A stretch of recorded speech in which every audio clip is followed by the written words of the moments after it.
Hello, I am Kimberly Gallagher from Learning Herbs, and I am out here at the rose patch. These are Nootka roses, and we are going to be harvesting roses today to make a rose petal honey back in the kitchen. And so I thought I'd bring you all out on the harvesting mission because it's such a beautiful thing to do on a bright, sunshiny day. And I have my friend Kathleen here, and she's going to come harvest with me today. So I'll introduce Kathleen. Hello. Say hi to everyone.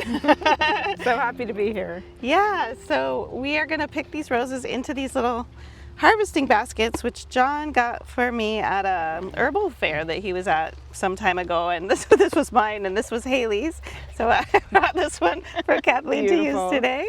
So yeah, part of the whole family story, these harvesting baskets. And yeah, I just love harvesting roses because you're out here and, you know, even as we were walking into this place to harvest, we could smell the roses. Like the scent is so intoxicating and so strong. So I really believe that part of the herbal medicine is actually in the harvesting, like coming out and being with the plants in their living, growing form. Yeah.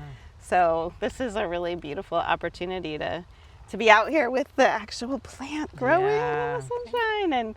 And when I was writing my aphrodisiac book, a lot of the folks who were in my little aphrodisiac circle were like, oh gosh, I don't really like roses. You know, like the scent is too strong and they remind me of my grandmother.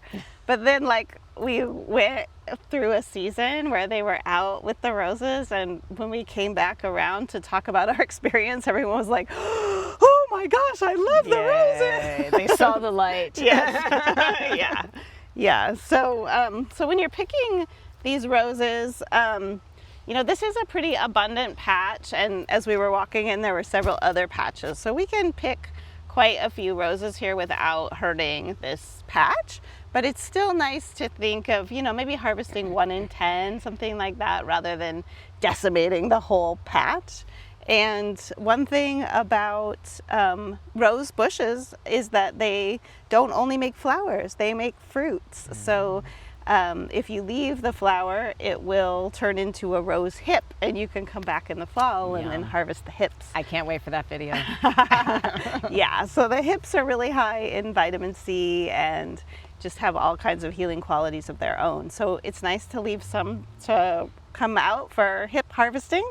And also just wonderful to leave some for the bees, because the bees are making honey, and so it's wonderful to, you know, leave some for the wild beings so that they can enjoy them as well.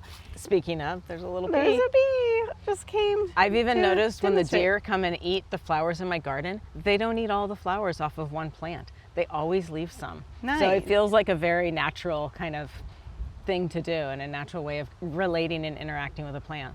Yeah, and so much of herbalism, I think, is developing our relationship with the plants and learning how to tend the places that we harvest. So people, I think we have this idea that people are such a scourge on the earth these days, like we're just a problem.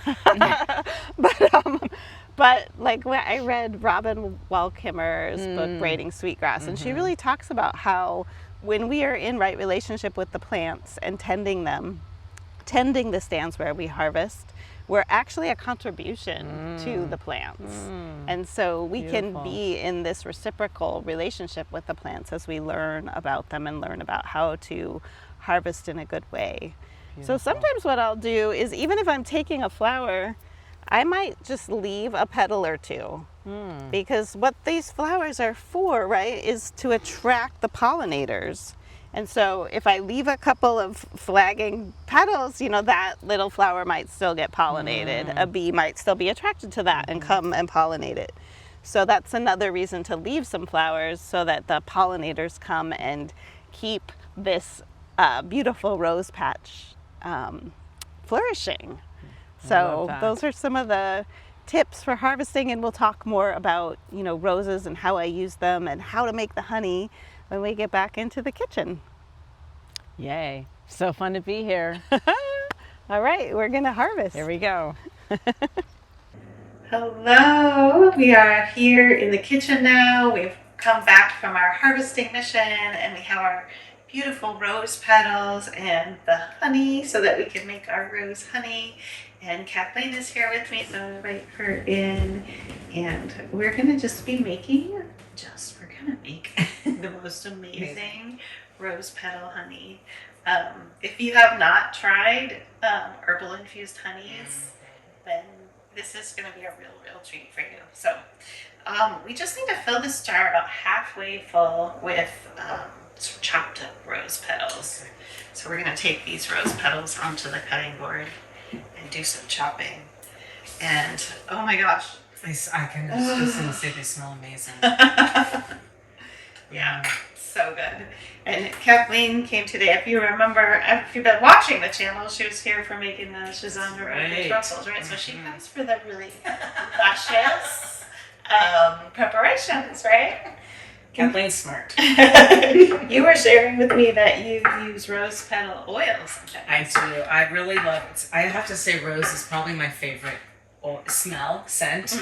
And I have essential oil, which sometimes I just put a little dab on my wrist or just behind my ear, or if I'm feeling really decadent, right under my nose, so I can constantly smell it. I've also whipped it in with bath water sometimes, or just put the petals right in, and any way to smell it. And I also have a little holder where you put a candle, and then you can drop a little bit of essential oils in the top, and I'll put that to diffuse the scent. Oh, So yes. And speaking of scent, like that is a really important part of this preparation. So you want to find roses that are very aromatic. Like there are a lot of like ornamental roses that are really beautiful, but they don't have any scent. It's so So sad. check the roses that you're using to make sure that they are scented roses, because that's what's going to make the honey so wonderful. So we're going to go ahead and just put these rose petals into the jar. That's amazing. So about halfway, okay. Just like that. And then the next step is just to pour in the honey. This honey. And any kind of honey works, I guess, if it's not already scented, Yeah. presumably. Yeah. I mean, even if it's scented, it would just add a rose scent to whatever scent that honey is. Yeah. Yeah. And, yeah, there's reasons why this scent is so wonderful for us. Like roses, also to eat them, right? We have this, we have some constituents in the roses. There's citronella and geraniol, and there's flavonoids in the roses that actually help like balance our nervous system, and they help calm anxiety. So they work with receptors in our brain that actually cause us to feel less anxious. I did not know that. So And is that only with ingesting them or also with smelling it? that's a really good question. I don't know for sure, Okay. but I know, just smelling the rose, right, makes a difference. So I have this hypothesis that they're working even just through the scent. Okay. But definitely ingesting them, because then we're putting these constituents into our body. So the rose honey is a beautiful way to ingest ingest that goodness. Wow, look at that. It's beautiful. Yeah, so we just put that honey over the rose petals, and we're going to leave this sitting on the counter for a couple of weeks, and then we're just going to enjoy it. We're going to enjoy it on toast or crackers, or just by the spoonful. You could also put rose petal honey in your tea. You can strain this honey, or you can just eat the rose petals. I was going to say, I've seen rose honey before, but not with the petals like that. So I love the idea of eating the petals. Yeah, they're totally edible. So Yeah, and do you chop it so that the properties are released more from the petals? yes. Okay. Yeah, so the more surface area you have, the more the constituents are going to come out. Yeah. So you can chop it even smaller, but I kind of like having the larger Yeah. petals and being able to like spread petals Yeah. on my toast, or put the petals in my tea. I thought you said on your toes. my toes. That could be kind of erotic. I mean, it is the aphrodisiac. All kinds of ideas. So yeah, one of the things I think about with the honey is to have this just in your kitchen, easily accessible, that you can take a little fingerful now and then, or a spoonful, because anytime we have these kinds of luscious preparations, they help bring us back into pleasure. And there's so much in our lives that take us away from pleasure. But pleasure is this state that really energizes us and helps us to feel good and be able to bring more of ourselves to the world. So this is a great, simple ritual to have for yourself, just to have some luscious honey on your counter and just remember pleasure. So I noticed just as you were saying that, I found myself like taking a deeper breath. Like even the thought of having more pleasure, being more present to enjoying something in a pleasurable way, dropped me into my body in this moment. Yeah, really cool.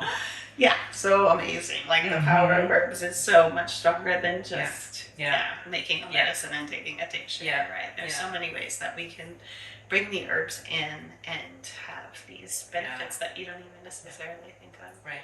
Yeah. Yeah, I also just wanted to show, I made this rose petal tulsi tea blend for myself. So I've been dealing with this year of grief, and I took a weekend to myself this last weekend, and one of the things that came through were some herbs that can help me to handle the grief, and as I kind of move through these different points of trauma, this tea will be really balancing for me. So the roses to help ease the anxiety, and the tulsi is a great just adaptogen that helps your body handle stress more easily. So and they also are both very aromatic and wonderful. So oh my gosh. Wow. Wow.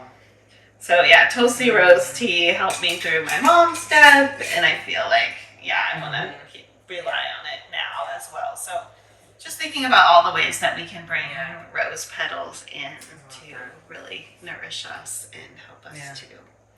And there it looks like you dehydrated them, is that right? Yeah, this is dried herbs. Okay. So dried rose petals and dried Tulsi. Wow. Yeah. I love the way you can use roses. I know, That's there's really so sweet. many different ways. Yeah. All right, so we have made this rose petal honey, and I am imagining that this is going to go pretty quickly because it's so delicious. I have to do a smell test. 2 housemates now, and it's probably going to just be gone in a couple weeks. But just for the practice, this is important to think about as herbalists. We always label what we made. So I'm going to write rose petal honey, and I'm going to put the date, which is May 26th. 27? I think so. 27 and 2026, just in case it makes it till next year.